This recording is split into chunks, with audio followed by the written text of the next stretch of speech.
Tu as un putain de gros ego. Tu veux montrer à ta famille, au monde que tu as réussi, ce qui n'est pas le cas. Vous voulez paraître riche plutôt qu'être riche.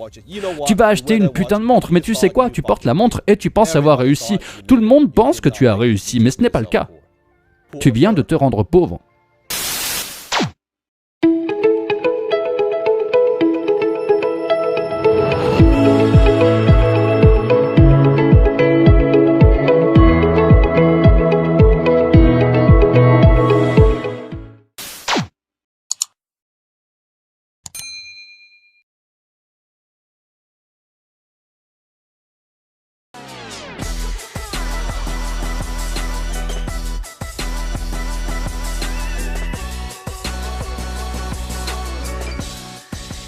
On le voit sur Instagram, sur Facebook, parfois sur YouTube. Les gens riches, ils ont des belles montres, ils conduisent des Lamborghini, des Ferrari, des Bentley. Ils séjournent dans des hôtels luxueux. Ils ont des maisons immenses, par exemple. Mais c'est ce que les gens voient. Ce n'est pas vraiment ce qui les a amenés là.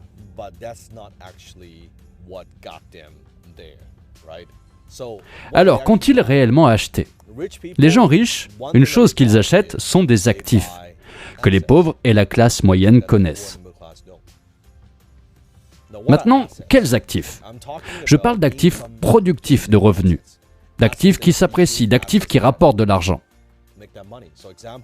Ainsi, par exemple, il pourrait s'agir d'un bien immobilier, ça pourrait être un immeuble d'appartement, il pourrait s'agir d'une entreprise, ça pourrait être des actions, d'investissements, qui mettraient de l'argent dans leur poche.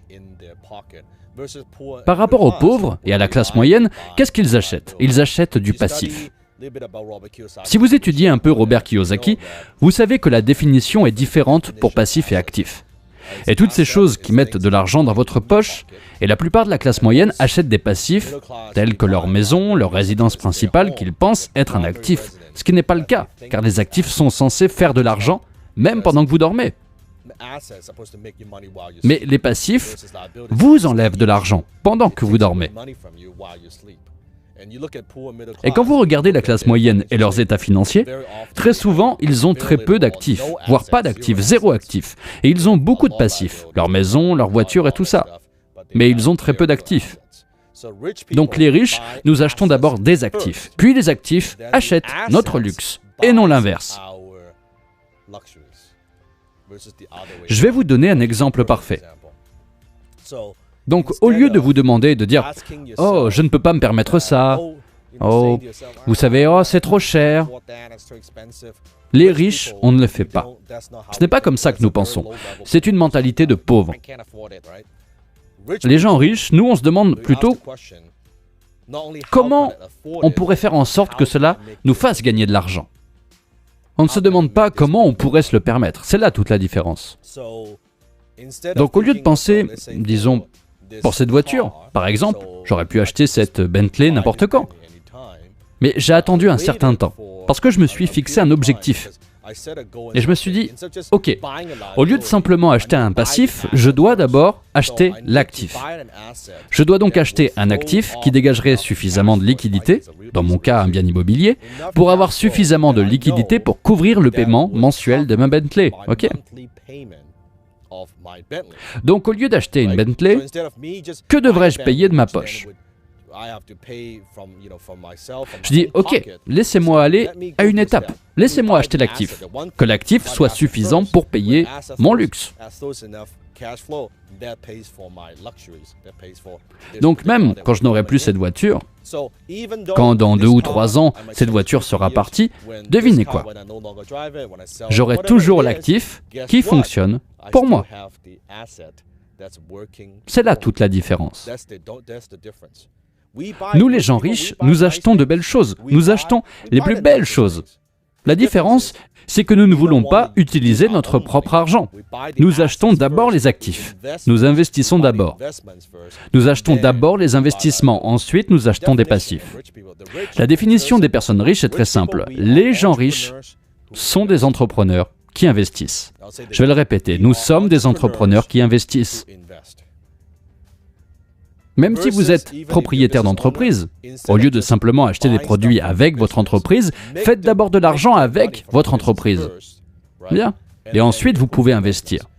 Si vous avez regardé ma vidéo sur le triangle de la richesse, vous savez, je parle des 3 étapes, n'est-ce pas?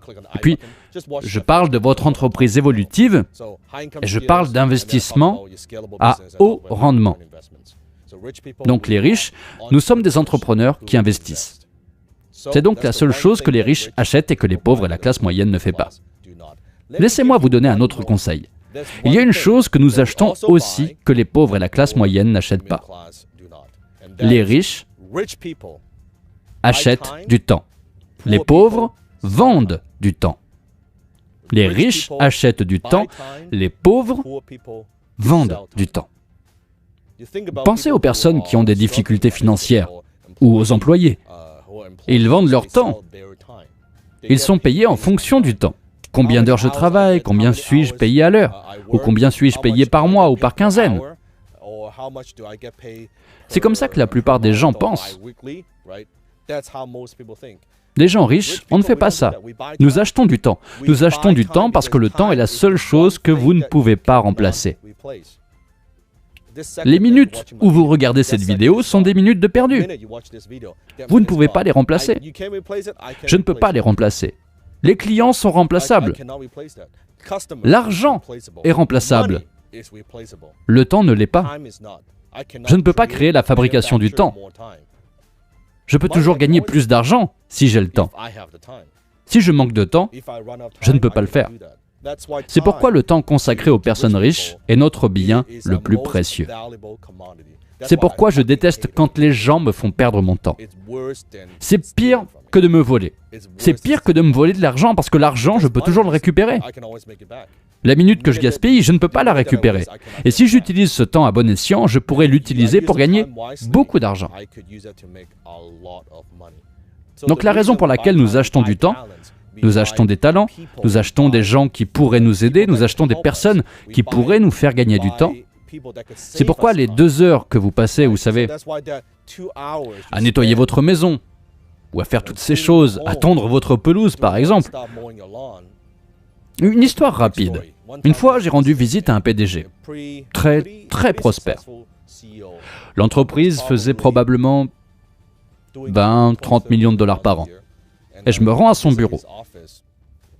Je ne pouvais pas le croire. À la minute où je suis arrivé, il était en train de tondre les pelouses devant son bureau. Et je me suis dit, qu'est-ce que c'est que ça? Mon Dieu, ce PDG n'apprécie pas son temps. Les 2 heures qu'il a passées à tondre les pelouses, comme s'il n'avait pas trouvé mieux à faire. Il n'aurait pas pu trouver des meilleures façons d'investir son temps. Il n'a pas pu trouver de meilleurs moyens d'utiliser ses talents que de tondre cette putain de pelouse. Sérieusement, ça n'a aucun sens.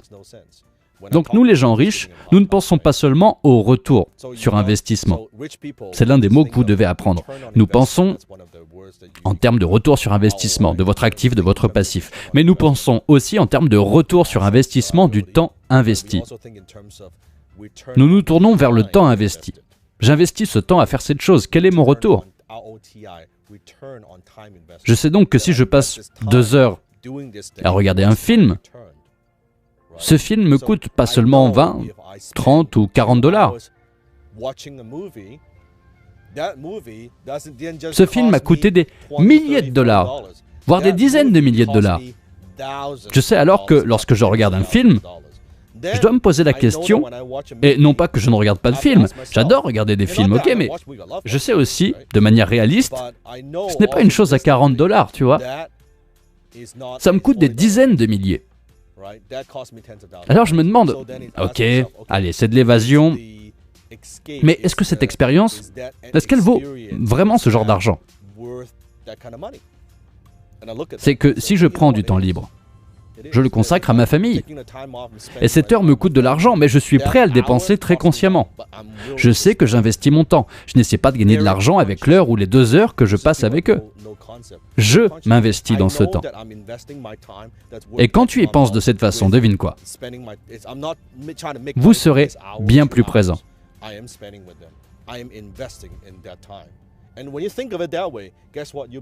C'est pour ça qu'à chaque fois que je regarde un film, rarement je vois un film où je me dis « Ah, c'est si mauvais ».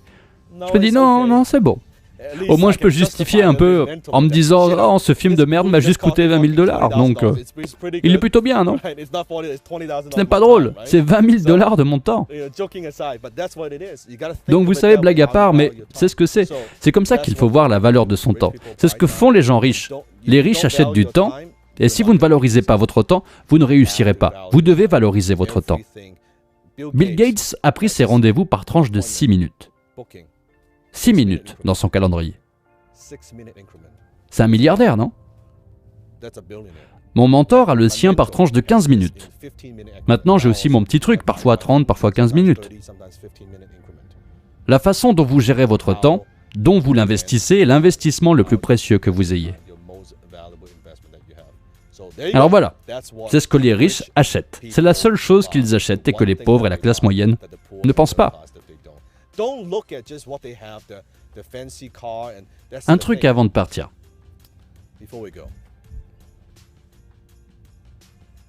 Parce que peut-être que lorsque vous n'aviez pas d'argent, vous avez lutté pendant longtemps.